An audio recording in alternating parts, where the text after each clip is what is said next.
রাজধানীর চামেলিবাগে স্ত্রীসহ পুলিশের পরিদর্শক মাহফুজুর রহমান হত্যা মামলায় তাদের মেয়ে ঐশী রহমানকে মৃত্যুদণ্ড পরিবর্তন করে যাবজ্জীবন কারাদণ্ডাদেশ দিয়েছেন উচ্চ আদালত। আজ সোমবার বিচারপতি জাহাঙ্গীর হোসেন সেলিম ও বিচারপতি মোহাম্মদ জাহাঙ্গীর হোসেনের সমন্বয়ে গঠিত হাইকোর্ট বেঞ্চ রায়ে এই আদেশ দেন। আদালতে রাষ্ট্রপক্ষে শুনানিতে ছিলেন deputy attorney general Zahirul Haque Zahir ও সহকারী অ্যাটর্নি জেনারেল আতিকুল হক সেলিম। ঐশীর পক্ষে শুনানিতে অংশ নেন আইনজীবী সুজিত চ্যাটার্জি বাপ্পি। 2013 সালের 16 আগস্ট চামেলিবাগের বাসা থেকে পুলিশ কর্মকর্তা মাহফুজুর রহমান ও তার স্ত্রীর ক্ষতবিক্ষত লাশ উদ্ধার করা হয়। পরদিন মাহফুজের ভাই মশিউর রহমান ওই ঘটনায় পল্টন থানায় হত্যা মামলা করেন।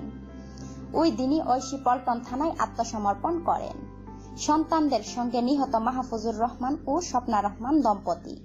ছবি সংগৃহীত। এই মামলায় 2015 সালের 12 নভেম্বর ঢাকার দ্রুত বিচার ট্রাইব্যুনাল রায় দেন। রায়ে ঐশীকে মৃত্যুদণ্ড ও তার বন্ধু মিজানুর রহমানকে 2 বছরের কারাদণ্ড দেয়া হয়। একই বছরের 19 নভেম্বর নিম্ন আদালতের রায় সহ নথিপত্র হাইকোর্টে আসে। পরে তা ডেথ রেফারেন্স হিসেবে নথিভুক্ত করা হয়। ওই বছরের 6 ডিসেম্বর খালাস চেয়ে হাইকোর্টে আপিল করেন ঐশী। অগ্রাধিকার ভিত্তিতে এ মামলার পেপার বুক প্রস্তুতের পর ওই বেঞ্চে মামলাটি শুনানির জন্য আসে।